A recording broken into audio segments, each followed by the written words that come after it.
Imagine a world where entire civilizations vanish, leaving behind only whispers. Whispers etched into stone, metal, and clay.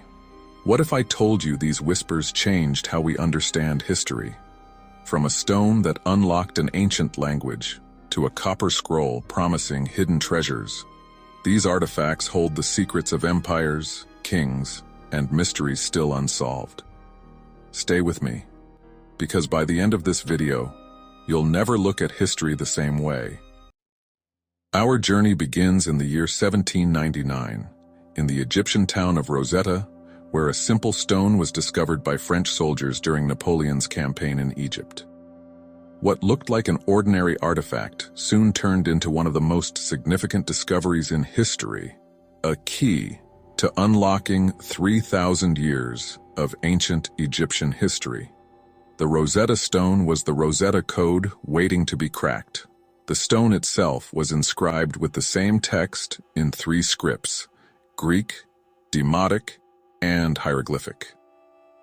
But at the time, no one could understand the Egyptian hieroglyphs.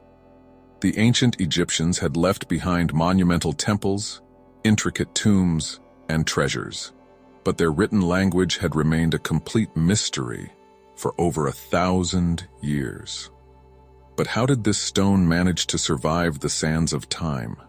How did something so ancient remain intact, only to be rediscovered when Egypt was at the crossroads of history? The answer is even more fascinating than the artifact itself. In the years following its discovery, it would spark a global race to decipher a lost language. By 1822, the French scholar Jean-François Champollion cracked the code. Through years of dedication, Champollion used the Greek inscription as a key, comparing it with the Egyptian hieroglyphs. Slowly, the mystery of the pharaohs began to unravel. The voices of ancient Egypt were brought back to life. Thanks to his work, we now understand the stories of pharaohs, gods, and the rituals that once flourished along the banks of the Nile. The Rosetta Stone not only unlocked the secrets of Egypt, but also gave us the tools to understand an entire civilization that once ruled one of the most powerful empires in history. But there's more to this stone than meets the eye. Why was it buried in Egypt's sands for centuries? And what did it reveal about the ancient world's sense of preservation and knowledge? Let's keep exploring, because every artifact in this video has its own thrilling story to tell. For an in-depth journey into the Rosetta Stone and the race to crack Egypt's lost language, I recommend The Keys of Egypt: The Race to Crack the Hieroglyphs by Leslie and Roy Adkins. This fascinating book offers an in-depth look at how the Rosetta Stone changed our understanding of ancient Egypt forever. Next, we travel to ancient Babylon to explore one of history's first legal codes. Picture yourself walking into an ancient Babylonian courtroom nearly 4,000 years ago. There are no lawyers, no judges debating over legal precedents. Instead, the laws are carved into stone, and their judgment is final. This was the reality of the Code of Hammurabi, a monumental artifact that not only codified law, but also shaped the very concept of justice in the ancient world. The Code of Hammurabi is more than just a set of rules. It's a living document, a glimpse into the heart of one of the earliest and most sophisticated civilizations. Hammurabi, the 6th king of the Babylonian dynasty, understood that a growing empire needed order.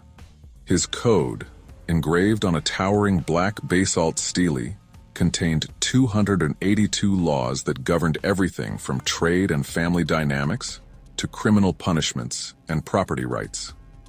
One of the most famous aspects of Hammurabi's code is the principle of an eye for an eye. This notion of retributive justice became iconic, representing the idea that punishments should be proportionate to the crime. But there's more to this than meets the eye. What's often overlooked is how this principle was applied differently depending on social status. In Hammurabi's world, justice was not blind, Punishments varied depending on whether you were a noble, a commoner, or a slave.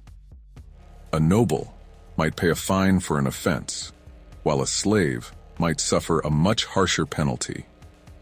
This reflects a hierarchical society, where the rights and responsibilities of the elite were treated very differently than those of the lower classes. But was Hammurabi a benevolent ruler, simply trying to bring fairness to his people?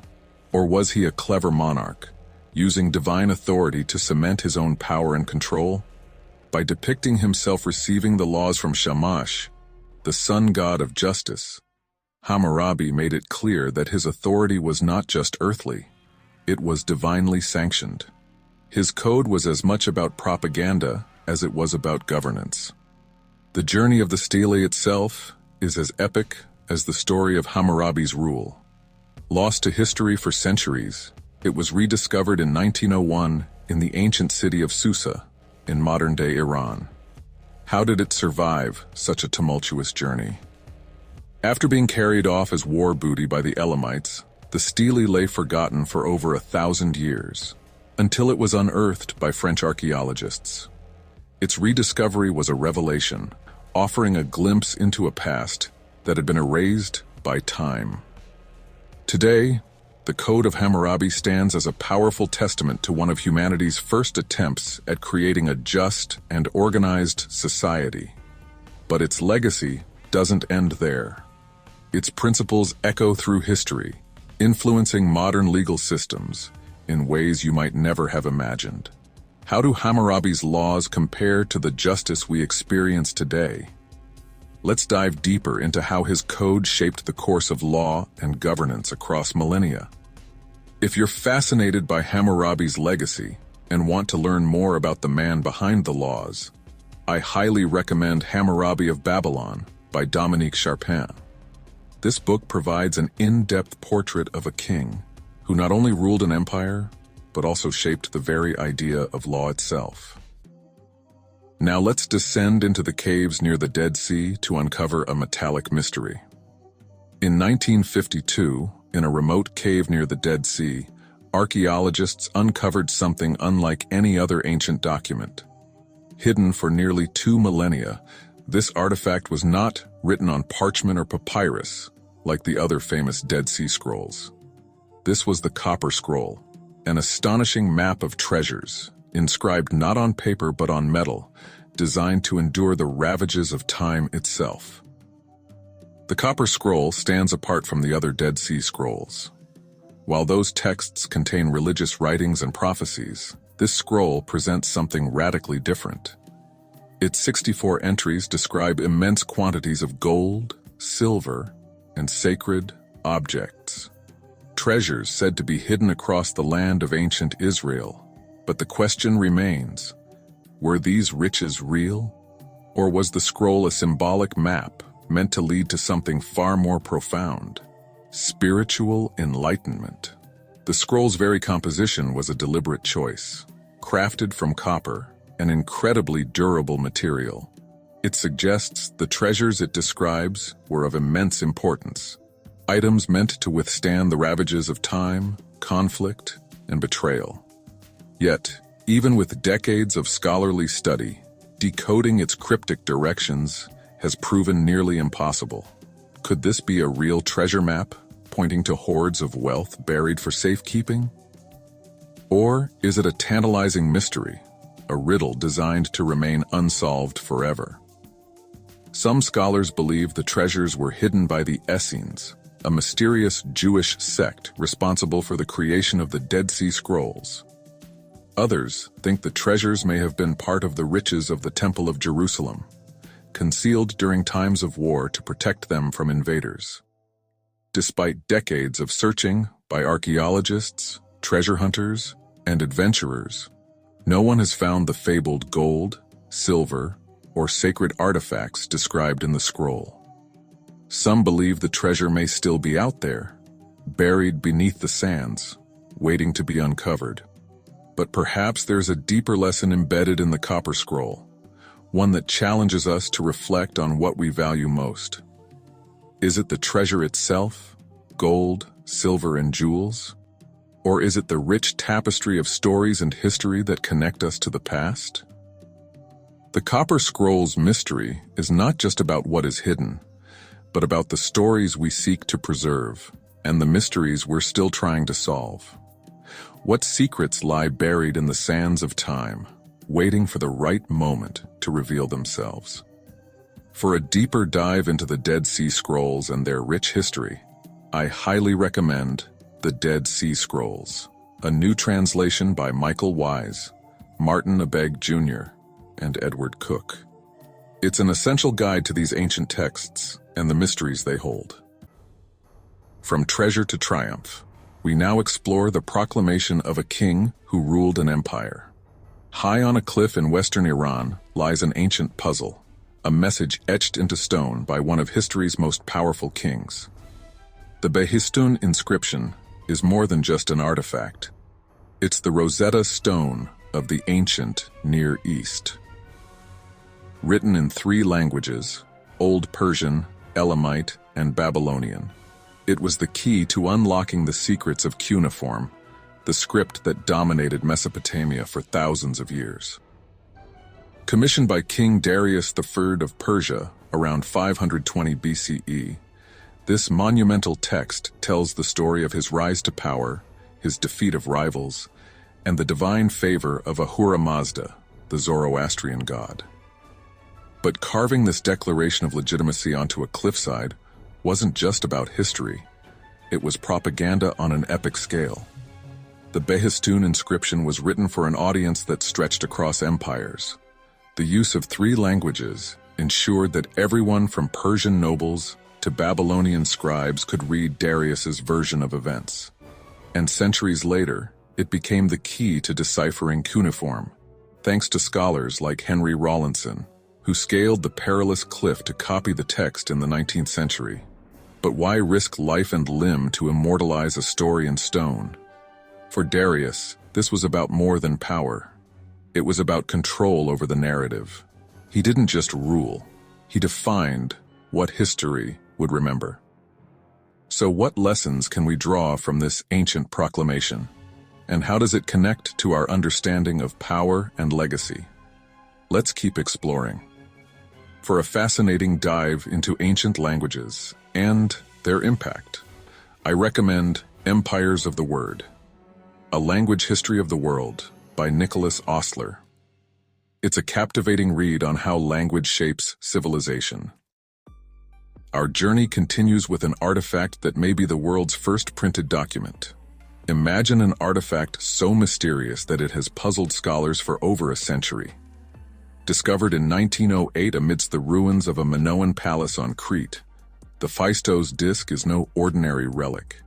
It's a circular clay tablet, inscribed with symbols arranged in a mesmerizing spiral. Some call it the world's first printed document. Others see it as an ancient riddle. But what is it really?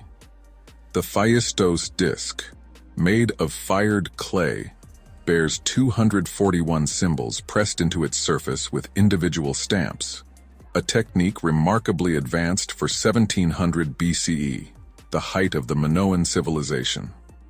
This artifact is a masterpiece of craftsmanship. But here's the twist.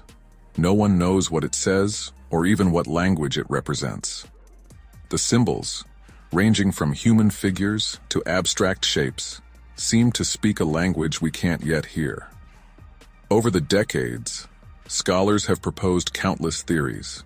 Some believe it's a hymn dedicated to a lost Minoan deity. Others think it's a list of goods or a coded message. One tantalizing idea is that the disc was an early experiment in movable type, a precursor to the printing press, centuries ahead of its time.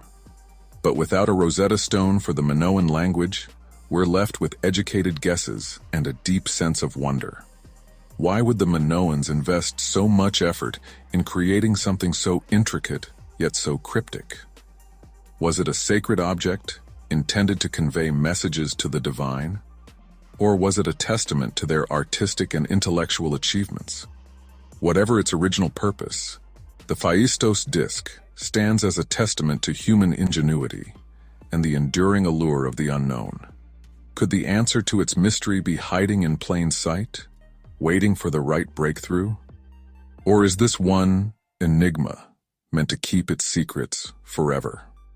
Let's keep searching, uncovering the stories of a civilization that still whispers to us across millennia. For a deeper dive into the scripts of ancient Crete and the race to decipher them, I recommend The Riddle of the Labyrinth by Margaret Fox. This fascinating book unravels the challenges of decoding linear B and connects us to the mysteries of the Minoan world. Today, we've journeyed through time, exploring artifacts that have transcended millennia to tell their stories. These stones and scrolls are more than relics. They are bridges to the past, revealing the laws, beliefs, and cultures that shaped the ancient world.